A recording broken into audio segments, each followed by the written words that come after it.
How many of you had some real terrible bosses? You might think, this boss might have felt like he came from hell. I mean, just straight. I don't even think he was born on earth. I think maybe you just came right from the pits and came and was my boss. Some of you have had a bosses like that, right? Now, some of you had like the cool boss. Okay, like they were like, you can kind of do what you want. You showed up late, they didn't give you a hard time. Maybe if you was really wearing it out on late, they might say something, but you had the cool boss. And then some of you just had the bosses that are just right there in the middle. They're just fair. They may not even been all that friendly, but they were fair. So you've had a different range of bosses. Let me tell you the best boss you're gonna ever meet.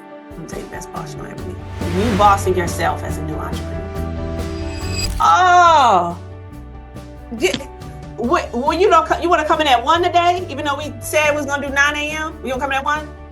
No worries on me. I'm not even going to give you a hard time. Matter of fact, 1:30. Matter of fact, don't come till you got your donuts and your coffee and had lunch and talked on the phone and finished up the series you was watching on Netflix. I don't even want to see your face, okay? Until you did all those things. And nobody's going to give you a hard time because you're your own boss. What about you say, I'm not playing with myself. You look yourself in the mirror and you say, self, we getting this done by Friday. This is going to happen by Friday. Friday comes and go and you don't do the thing. Guess what you, the boss, going to do? Nothing. Okay, matter of fact, you're going to go to the movies that night, hang out on Saturday, and go to church, take your after church nap on Sunday. You're not going to have no consequence because you're the best boss ever. And if you're the best boss ever, you're going to be broke in this business. So you have to determine today, what kind of boss am I going to be to myself? How am I going to hold my own self accountable? You might say, well, I don't got no experience being my own boss. I'll tell you that right now. I'm going to be a trifling boss. Perfect. Then just make this commitment.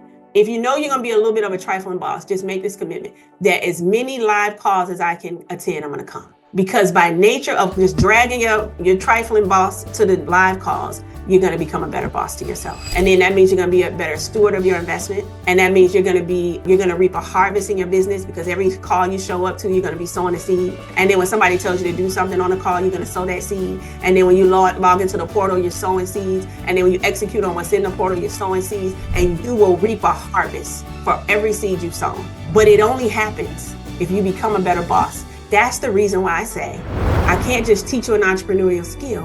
I have to teach you how to be an entrepreneur. I have to teach you how to be your own boss. And you have a standard for yourself that you refuse not to hit. You have a standard for yourself that is non-negotiable that you hit the standard.